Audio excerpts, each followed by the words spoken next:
You are a cultural pioneer, or as I'd like to say, a culture-neer. You're daring to go where others aren't willing to go. The unknown doesn't scare you, it intrigues you. You're not satisfied with the status quo. Business as usual is not in your DNA. You're done with doing the same thing and expecting a different result. You're an explorer at heart and a trendsetter by nature. You were born with purpose, called to lead, destined to make a difference. You are the Culture-Neer. Hey guys, welcome to another episode of the Culture-Neer podcast. I'm your host, Terry Gwaltney, and today we're going to spend a little bit of time talking about vision. I believe, irregardless of the size of your organization, whether your organization is for-profit or whether it's nonprofit, whether you're trying to scale it from 3 people or whether you're leading thousands of people, vision is essential to your success. It's essential to the engagement of your people. It's essential to retention within your organization. It's essential to having a competitive advantage. And so because of that, I also think communicating vision comes naturally to some, but for most, it's an acquired skill. It's something that you have to develop. You have to really spend some time and thought about that vision. And then you have to be very intentional about laying out a plan to be able to communicate that. You know, listen, for every leader today, you are the architect of your organization. In other words, the vision for that lives in the theater of your mind. And that's great for you because that can motivate you through hard times, that can inspire you in times where you have opportunities that have presented themselves. But the reality is most of what we want to do and feel like we're supposed to do, we can't do on our own. And so you have to figure out a systematic way to be able to take what you see in the theater of your mind and communicate that in such a way that the people you're leading can grab hold of that and that they see themselves as a part of that vision. They become a part of that. And then you move from your energy to this corporate synergy that allows you to go places you could never go on your own. So I think one of the greatest frustrations in leadership is we can have talented people, we can have good intentions, we can even have real opportunity, but still go nowhere meaningful. It's like, what is missing? I mean, I have all the pieces that are in place. Why? Because effort without vision creates motion, but it doesn't necessarily create progress. And so that vision becomes like the funnel that begins to get you laser focused. You know, if you look at a funnel, it's really wide on one end, and then it narrows down all the way down to almost a fine point of wherever you're trying to push whatever you're putting in the funnel. And that's really what vision does. It's what turns the activity in your organization into alignment. Vision is what turns work into purpose. Oh, that's so good right there, guys. Vision is what turns work into purpose. Work in and of itself, depending on what it is, can just be tiring. Sometimes it's very rewarding, but most times it can just be tiring. Sometimes it can even be something that is dreaded.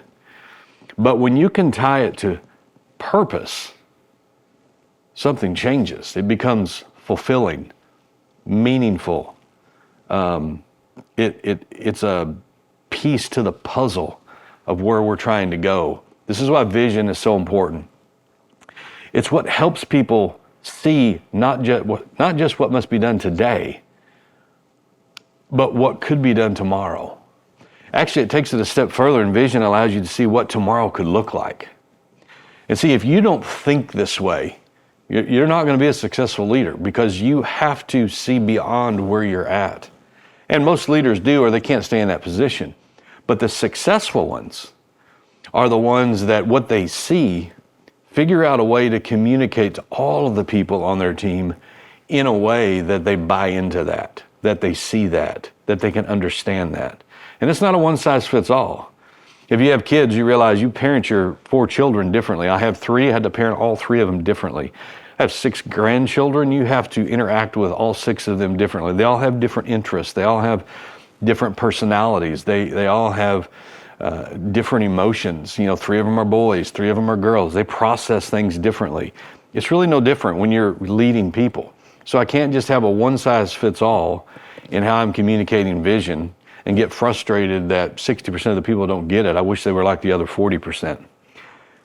You hired them for a reason, or you asked them to volunteer, you invited them to join your team because you've seen something in them. So now you need to change and figure out and ask the question, what do I need to do to connect with the 60% that don't seem to be connecting with the vision? I need to figure out how to connect with them, and then automatically they will connect with the vision. So vision is what helps people see not just what's being done today. Listen, you bring definition to the vision in your organization by repetition. So it's like word plays today, but you do bring definition to the vision by repetition. In other words, over and over and over, and that's intentional. That statement's so powerful because vision, it's not a one-time announcement. It's not something you do in January and say, hey, this is our vision and what we're working towards this year, and you never mention it again until next January. That's not how this works. It's a picture of the future, but it has to be repeated until people can see it too. It's not a box that you check as a leader and say, I did that, and we spent 2 hours in a meeting at the beginning of the year, like the State of the Union, and they should just get it. No, you have to figure out how you keep it in front of them. You have to intentionally build systems that rewards the fact they're buying into it. You have to keep stuff hanging on the walls and in the conversations, in the meetings, and all the different places that kind of point them back to vision. You tell stories that reinforce what the vision is. You have a win, and you talk about how that win is another step towards the vision. And you're connecting the dots for them. And so this is something that has to be repeated all the time. And I think for a lot of us, it's super important to understand the difference between mission and vision. If you talk about in the corporate world, and I talk a lot about this in my book, Culture-Neer, is, you talk about mission statements, you talk about vision statements. And right there, you can lose a lot of people. Like, I'm not hearing anything new. That's something old. We have them, or I work for a place that has them, and they really don't mean anything. That's not really what I'm talking about. See, a mission statement, though, is a declaration of what your organization does. So it's saying, this is our mission. This is what we do. Who it serves, why we exist. Mission statement. Vision statement, very different. Vision statement looks into the future. You might not even be doing it yet. It describes the destination of where you're going. It paints the impact that you can have on your community, on your country, potentially on the world, your industry, and the people you serve. It's far different than what you do. It's who you could impact. See the difference? Both are important. One motivates me to work towards something very difficult today, work through something very difficult today, work very hard today in order to get to a better place, a different future, to be a part of something bigger than myself. That's what vision does. You ever wonder why you can look in some organizations like, man, I wish I had those kind of people? Maybe you need to think about how do you create an organization where those kind of people want to be a part of, instead of trying to figure out how you can get those kind of people.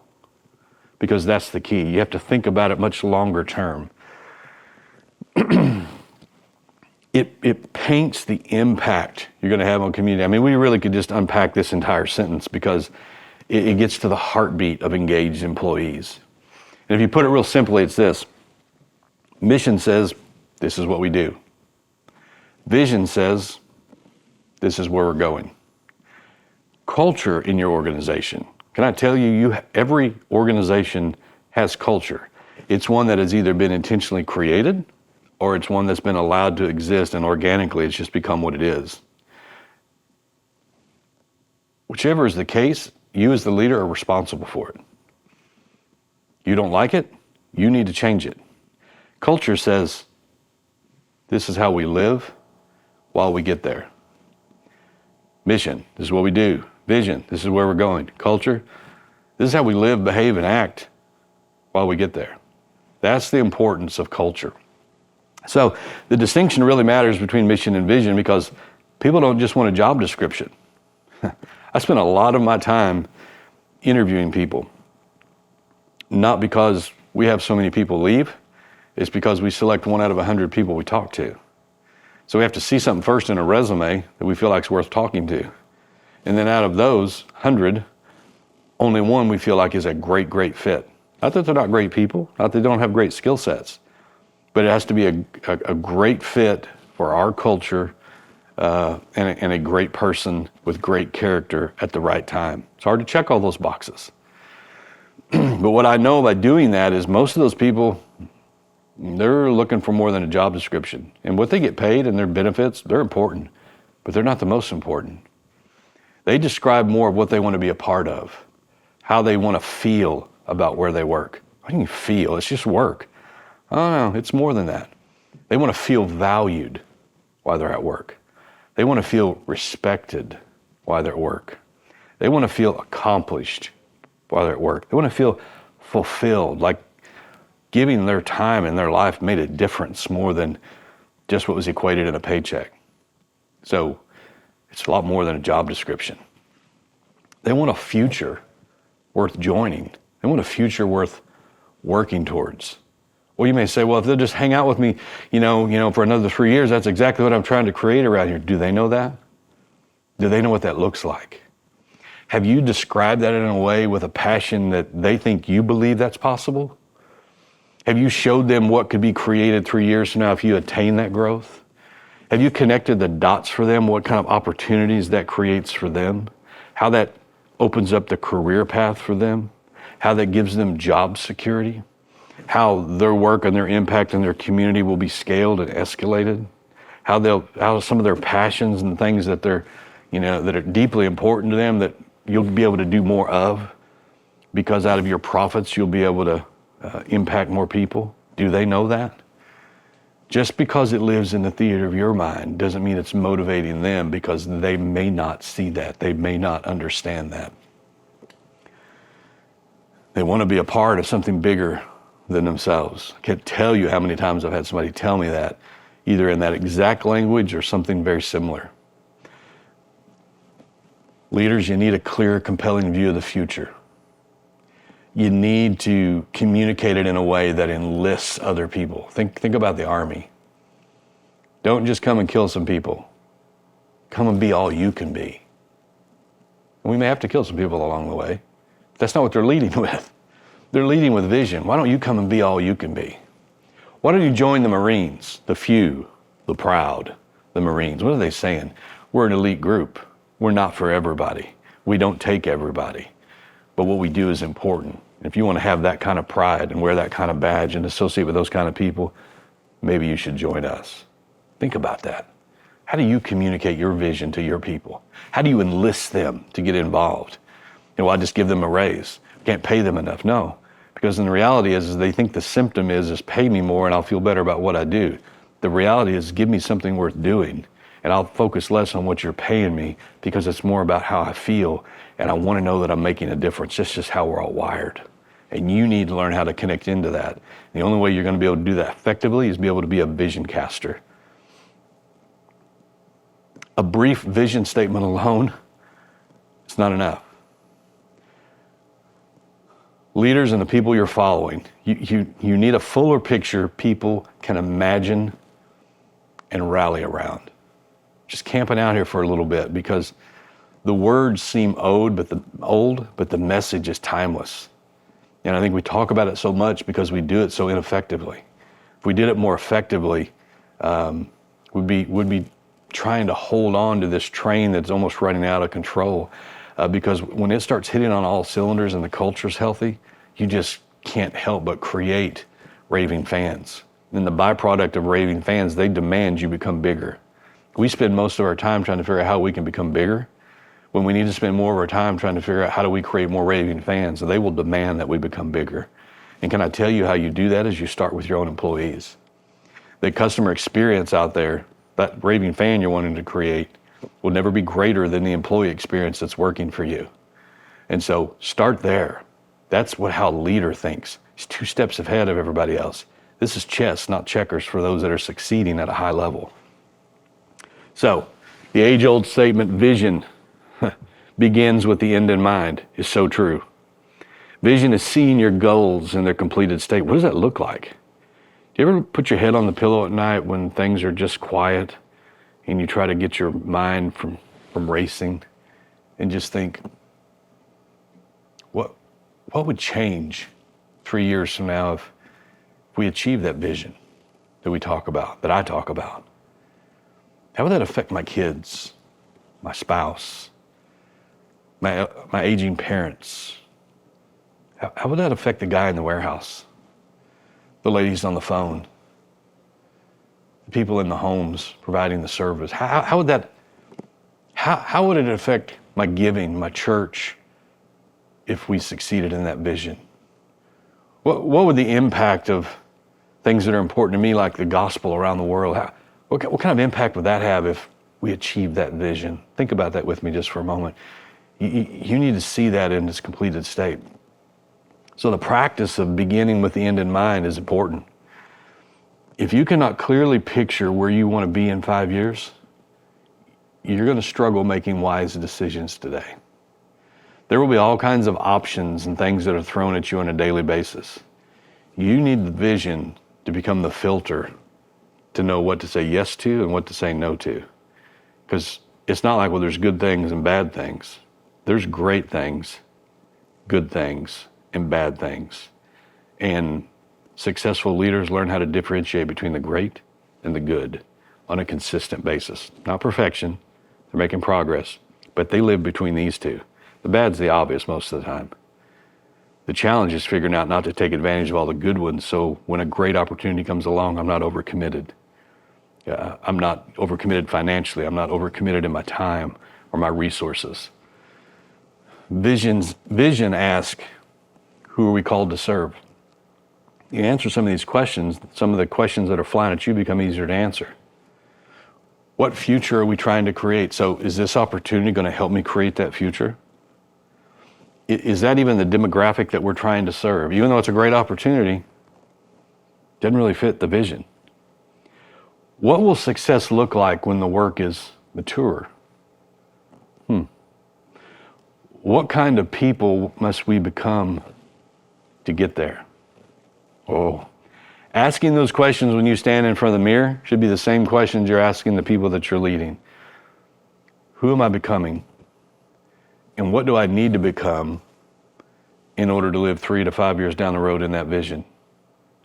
Can I tell you that everybody that starts with you in your organization won't finish with you? Because some of them were good when you were doing $2 million worth of business, but they're not going to grow with you to do $5 million worth of business. And consequently, as your business grows, it creates more opportunity, but it also is going to leave some people behind that refuse to be a lifetime leader. What kind of people do they need to become to get there? Can I tell you that we wouldn't have so many casualties of leaving people behind if we were better leading with vision? I want you to know, it looks something like this. We're hiring you today for this position, and I think you're qualified. Can I tell you what we're really interviewing for today? Let me tell you what I envision this place looking like 3 years from now. So I know what you applied for, but what I'm interviewing you for is how will you fit with where we're at 3 years from now? Because we only promote from within. So I want to strategically hire people that can go with us, but the only people that can go with us where we're going are the people that are committed to growing with us. And I need to know today, can you answer the question definitively, are you willing to grow with us? Are you a lifetime leader? See, I think potential is not what you are today, it's what you can become. If you're satisfied with what you are today to get this job, and you have no interest in what you can become, this is just a job for you. I'm not looking to fill a job today. I'm looking for people that are career-minded, mission-motivated, and aligned with the vision of where we're going as a company. Is that you? Those are different questions. You get the answers to those, you can build something substantial, you can build something lasting, you can build something impactful. So, vision will help protect you from distraction. You ever wonder why it seems like I'm chasing my tail all the time? Because some people are always chasing whatever glitters the most. So they don't have any focus. Why? I don't understand why I'm not more focused. Vision protects you from distraction. So when I have a vision of where I'm going, it becomes a lot more obvious, like this is going to lead me to where, this might be fun. I might actually be able to make a little bit of money doing that, but that is leading me away from the vision that I'm working towards. So it's not the right decision for me. Without vision directing strategy, leaders tend to chase whatever looks promising in the moment. Listen, if you're an entrepreneur, I mean, you wake up with a new idea probably every day in the shower, and they're not all good. Most of them you think are good, but they're not. We just have ideas, and those ideas can lead to a lot of distractions. And if you get distracted too much and chase the wrong things, they lead to discouragement. And then sometimes you have people that are quitting right before they're very, very successful. Vision, though, directs strategy, and it keeps you away from just saying yes to whatever looks promising in the moment. If you don't have that, it leads to reactive hiring. I got to fill that position that was emptied last week as quick as I can because we're behind. Are you going to fill it and invest in somebody that's a wrong fit again? It's like putting Band-Aid on the outside of the boat that's leaking. It tends to lend to reactive spending. We'll just throw money at it because we have it, and we'll come back and deal with the real issue later. It's reactive growth. It's reactive partnerships. It's reactive decision making. Guys, we don't need to be reactive. That just tells you you were behind. Sometimes that you weren't prepared, that you didn't expect that. You need to be proactive. You know, we're preparing for the worst, but we're expecting the best, and we're training today. If that comes, we'll be ready for it. If it doesn't, we'll be further ahead than our competition. Different mindset. Vision creates boundaries.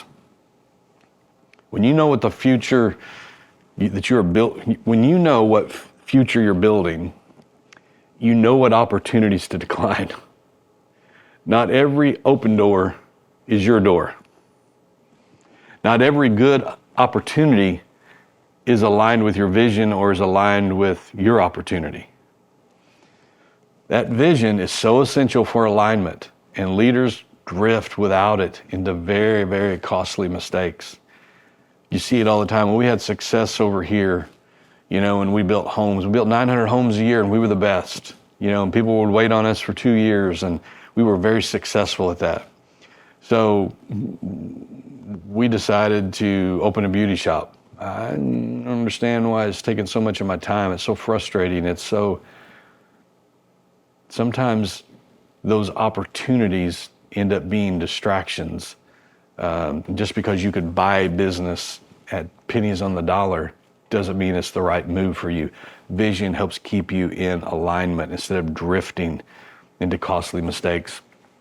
Vision really acts as the North Star. It keeps people from just being driven only by passion or pressure or the immediate demands. It shows I need to move in this direction. That's where the North Star is at. If I chase that, I know that I'm off course because the North Star is right here. I need to be moving in that direction. Vision shapes your recruiting.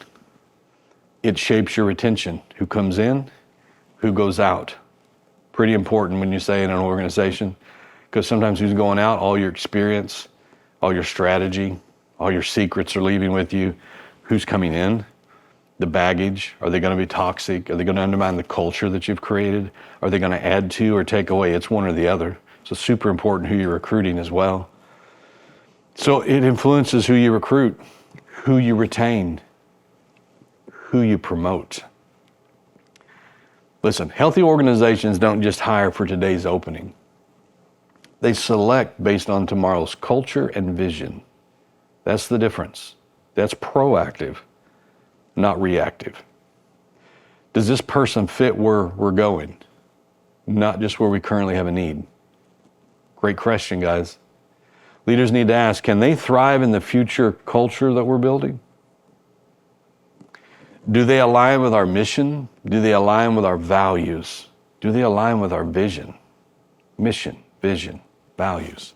Listen, if you ever study the great college coaches, let's be real, most of them live in the SEC. No offense to ACC people out there. Those guys, when they go look for their recruits, are not looking for a recruit in high school that can be a star in college. The great ones are looking in high school for the candidates that could be great players in the NFL. Even though they don't coach in the NFL, they know if they can identify that kind of talent, that kind of drive, that kind of potential, they will compete at a different level than all their peers. Where some are simply looking like, I think they could be a great college player, which is good. But these guys are recruiting on a whole nother plane and a whole nother level. And can I tell you that when they're recruiting, they're also using vision. And it doesn't matter whether they're winning or they're losing. Now, obviously, it's easier to recruit to a winning team. You know, it was probably a lot easier for Nick Saban to recruit people to Alabama when he had won 4 and 5 championships in a row. You come here and we're the pathway to the NFL. You come here and you'll have a shot to play in the big leagues. You come here, you'll be able to play for a national championship. Come be a part of it. That's vision. Or you could be at a team that's been struggling but has a storied past and history. And if you come play for us, you can be a part of this rebuilding year where we're going to restore the old glory back like we had 20 years ago. We have that team. That's the team we're putting together now. Come and help us rewrite history and be a part of that heritage. Either one, I'm recruiting by vision. Guys, vision, super, super important. How are you operating with that? How are you operating with that? Is your organization reflecting a purpose-driven and people-focused? Is it a culture built around servant leadership? Are those values lived throughout your organization? See, that kind of culture doesn't happen by accident. It requires leaders to define what the future looks like and then select and develop people who fit in that. One of our mantras at our organization is we're a leadership development company.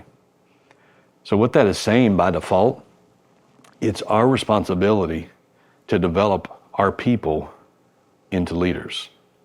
So we shouldn't be frustrated when we're having to work with somebody that doesn't come in with skills maybe that others have, because we're saying we are a development company. It's our job to take raw potential and to develop that, to see what someone could be and walk alongside them and encourage them, model for them, discipline them when need to, and give them opportunity. How are you looking at your people?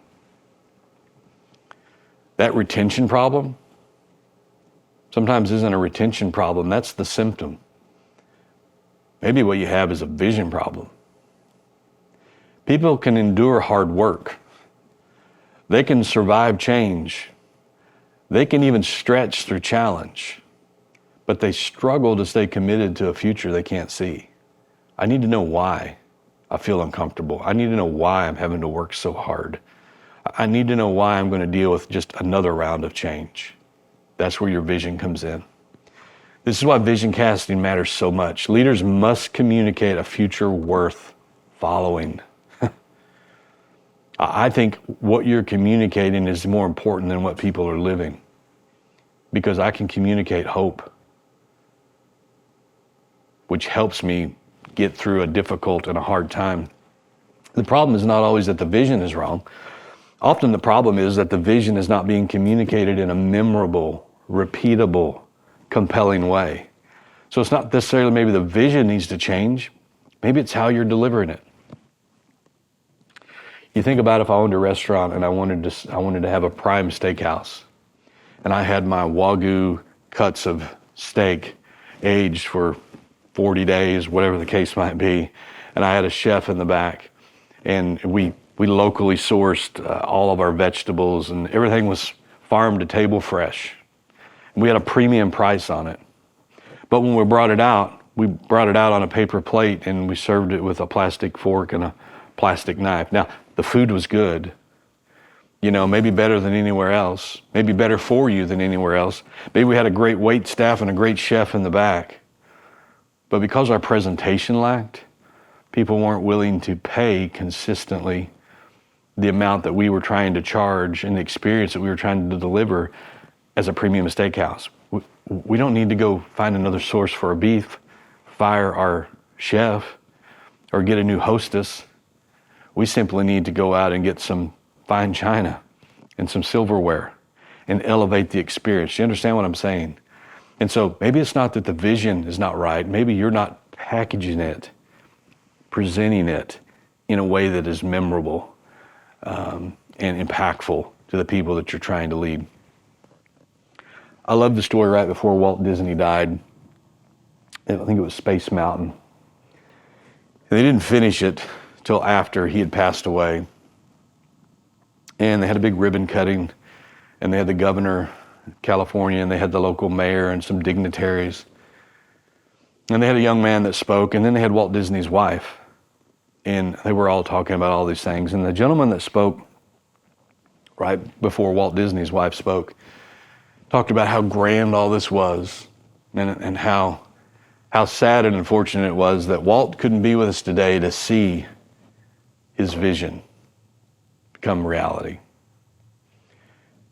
And Walt's wife followed him after that speech and he said, "Sir, I have to correct you in something you said because it was wrong. You were disappointed that Walt never got to see Space Mountain. Can I tell you, Walt seen Space Mountain before any of us ever did, which is the only reason why it's here." And what she was saying was, he's seen this in the vision of his mind. We are just now seeing what Walt had seen years before. That is the power of vision. And you need to be developing the art of being a great vision caster. Because for some of you, it's not having different or more skilled people. It's not even the fact that you need more opportunity to be able to grow and to scale. You need to be a greater vision caster.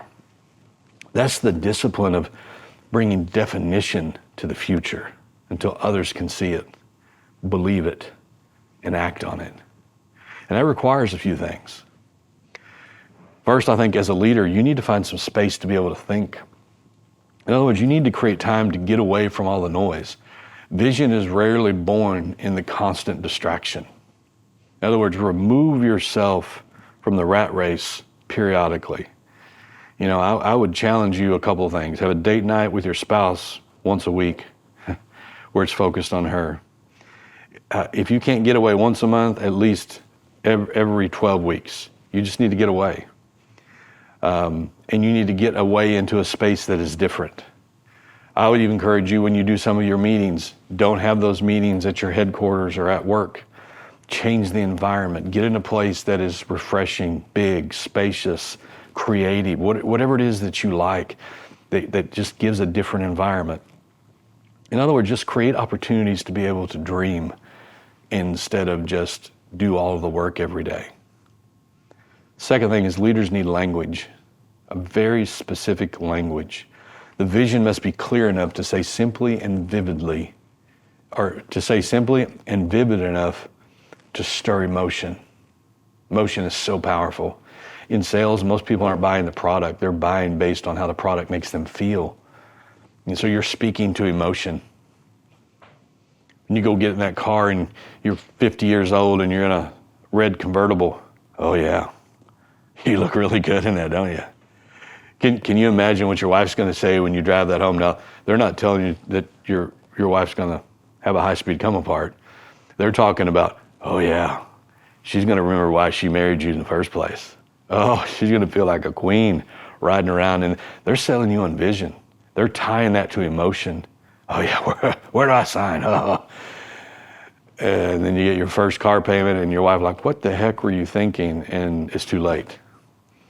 You need to be able to stir emotion in your people. The third thing, leaders, you got to learn how to share ownership.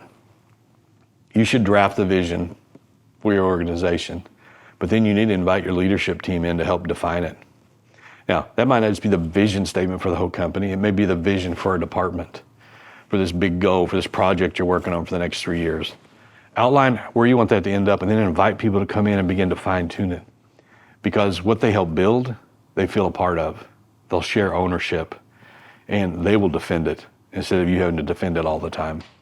Fourth, you have to learn how to be repetitious. Sometimes we don't like telling the same story over and over again because we've already heard it.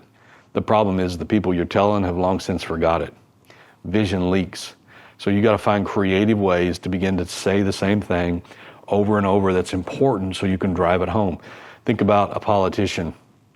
They have to take a message and they have to drive it in front of a different crowd. Probably gets old to them, but they know they're speaking to a different crowd all the time.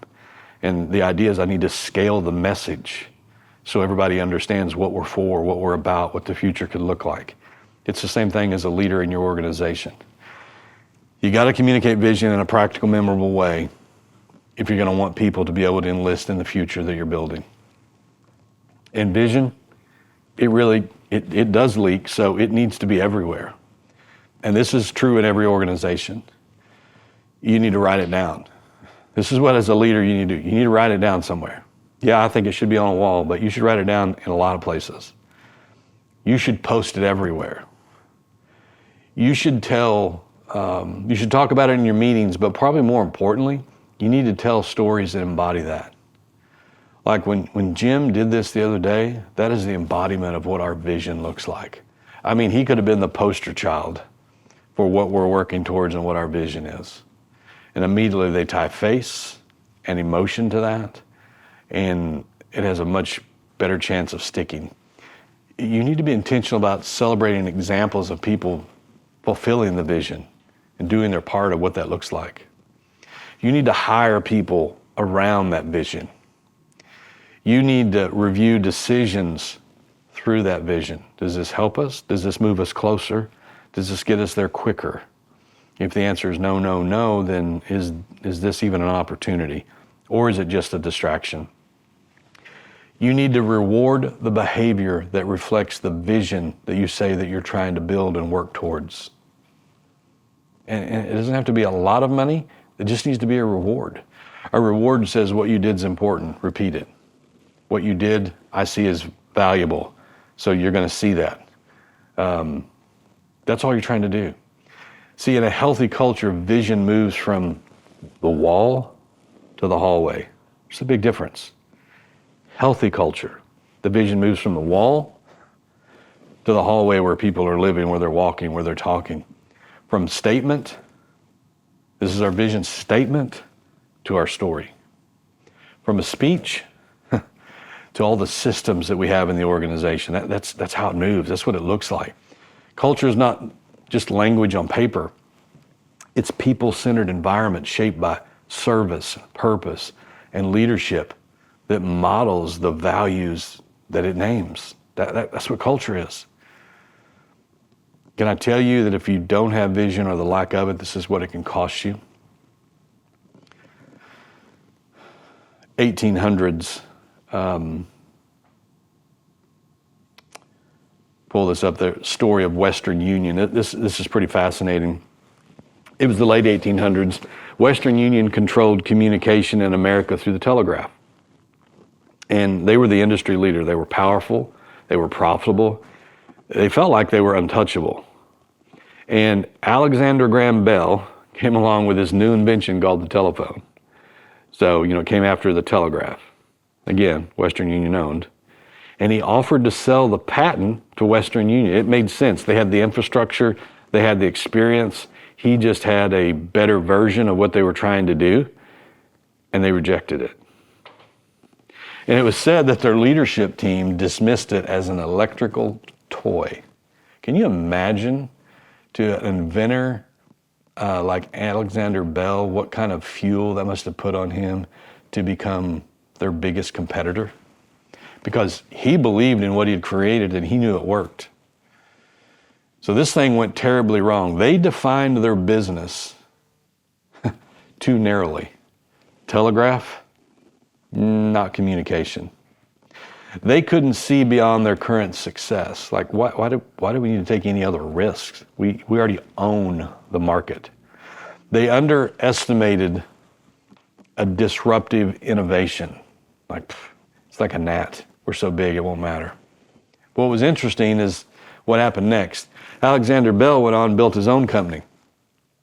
In our modern day time, we know it as AT&T. It was one of the largest telecommunication companies in the world. Western Union, go to Kroger if you want to send and wire a little bit of money, because that's about the only space that they even own anymore. They faded out of relevance in communication altogether. They shifted their business model into money transfers. What's the lesson to learn from that? When your vision is so tied to your current model instead of future possibilities, you risk becoming obsolete. That's why you need to have vision. Let me bring one that's probably a little bit closer to home. If you're 40s, 50s, you probably remember a company called Blockbuster. You remember, I'm dating myself, you literally could go and rent a VHS machine. Go look it up. It was a real thing in the 1800s. Marvelous technology. And buy a VHS tape the size of a book and shove in there. And you could watch your movies, and you rented them. You could rent both. You could rent them everywhere. So these stores popped up everywhere, and the big one was Blockbuster. At one time, they had over 9,000 stores where you could go in and rent hundreds of videos. And they created billions of dollars in revenue. They dominated the market. And then there's this little small startup that came along called Netflix. And they actually approached Blockbuster and proposed a partnership. They even offered to sell them, if you don't want to partner, we'll sell you our company for $50 million. Google and figure out what Netflix is worth today. Blockbuster, it's kind of like Western Union. Just go away. We already own this market, and we're definitely not spending $50 million to buy your fledgling company out, and we don't need a partner. What are you bringing to the table? You don't even have stores. Netflix pivoted from DVDs to streaming, from rentals to subscriptions, from not just being a content or from being a distributor. They also said, we'll be a content creator. Blockbuster, they have one store left in the world. One left in the world. What's the leadership lesson in that one? Success in the present can blind you to opportunities of the future. Guys, you need vision. You have to have vision, not just to lead your company, but for your company to be able to exist. Without vision, success becomes extremely short-sighted. Strategy becomes reactive, and usually that means it's too late. Hiring becomes desperate. Culture, diluted, polluted, and growth, almost non-existent. Vision is not a luxury for a mature, giant organization. It's necessary for survival. So, here's the leadership question. Can your people clearly describe where you're going? You may need to rewind this today, but I'd like you to write some of these down. Not your goals for the quarter, not your current workload, not even just your job description. Can they describe the future you're building together? If they can't, that should be a warning sign, just like the one on your dash of your vehicle. If they cannot, then the answer is not more hustle. They need to grind harder, work harder, stay later, try more. Now the answer is clearer vision. That's where the synergy comes from. You must cast a vision, guys, worth following, or you run the risk of taking the journey all alone. So my challenge is think big, dream big, see the future in its completed state. Then keep repeating it until the people around you can see it too. Vision is a clear picture of the future in its completed state. It's going to help you grow. It's going to help your people feel fulfilled. It's going to retain them. It's going to give you a competitive advantage. Listen, I just want to encourage you today before we go. I think it's one of the most valuable skills that a leader can develop. And I think it's one of the most underused. And so I encourage you to lean into this. You can do this, but you're going to have to take some time to figure out what does that look like. I don't mean write it on paper. When we're this, I want to serve this many people and I want to be in this many locations. No. Show your eyes and put yourself there. That's 5 years down the road. What does that feel like if I'm living 5 years from now? How's my world changed? How's the people I'm leading's world changed? How's the world I'm living in impacted and influenced because I'm living here in this vision 5 years down the road? And then begin to write that down and begin to figure out how you're going to communicate that to the people you're leading. I promise you, your head will lay down at night with a whole lot more fulfillment. You'll lead with a whole lot more clarity.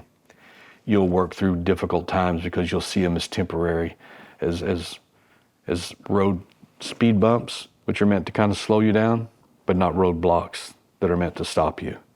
You'll see them more as detours to your success. And you'll look for the things you can learn and what you're becoming, not just what you're doing. Listen, your culture, it's only as healthy as the leader. We'll see you next time on the Culture-Neer podcast. Thank you for joining us on Culture-Neer, where every episode is a step forward on your leadership journey. We hope today's conversation sparked new insights and added real value to your life, empowering you to lead with greater strength and purpose. If you enjoyed what you heard, please connect with us. Follow our Facebook and Instagram pages, subscribe to our YouTube channel for exclusive content, and give us a rating on Spotify and Apple Podcasts. Your support helps us grow our community and continue delivering conversations that matter. Thanks again for listening, and until next time, keep striving, keep leading, and keep inspiring.